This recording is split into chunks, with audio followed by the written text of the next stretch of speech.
કાયદાની વાતો ફાયદાની વાતોમાં આજે આપણે વાત કરીશું ભારતીય ન્યાય સંહિતા 2023ની કલમ 101. નમસ્કાર, હું છું એડવોકેટ નરહરદાન ગઢવી. તો કલમ 101 કે જે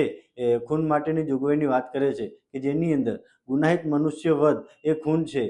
જેની અંદર જો મૃત્યુ નિપજાવનારું કોઈ કૃત્ય નિપજાવવાના ઈરાદાથી કર્યું હોય અથવા જો કોઈ કૃત્ય જેનાથી મૃત્યુ નિપજ્યું હોય તે શારીરિક હાનિ પહોંચી હોય તે વ્યક્તિનું જેનાથી મૃત્યુ નિપજાવવાનો સંભવ હોવાનું ગુનેગાર જાણતો હોય એવી રીતે શારીરિક હાનિ પહોંચાડવાના ઈરાદાથી કર્યું હોય અથવા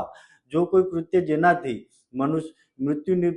નિપજ્યું હોય તે કોઈ વ્યક્તિને શારીરિક હાનિ પહોંચાડવાના ઈરાદાથી કર્યું હોય અને કરવા ધારેલી હાનિ કુદરતી રીતે મૃત્યુ નિપજાવવા માટે પૂરતી હોય અથવા જેનાથી મૃત્યુ નિપજ્યું હોય તેવું કૃત્ય કરનાર વ્યક્તિ જાણતી હોય કે તે એવું તાત્કાલિક ભયજનક કે જેનાથી મૃત્યુ નિપજાવવાનો અથવા તો મૃત્યુ નિપજાવે એવી શારીરિક હાનિ પહોંચાડવાનો પૂરો સંભવ છે અને મૃત્યુ નિપજાવવાનું અથવા ઉપયુક્ત હાનિ પહોંચાડવાનું જોખમ ખેડવાના કશા કારણ વગર તે કર્યું હોય તેની જોગવાઈની વાત કરે છે. તો આવા જ અવનવા વિડીયો જોવા માટે અમારી ચેનલને લાઈક કરો, શેર કરો અને સબસ્ક્રાઈબ કરો. નમસ્કાર.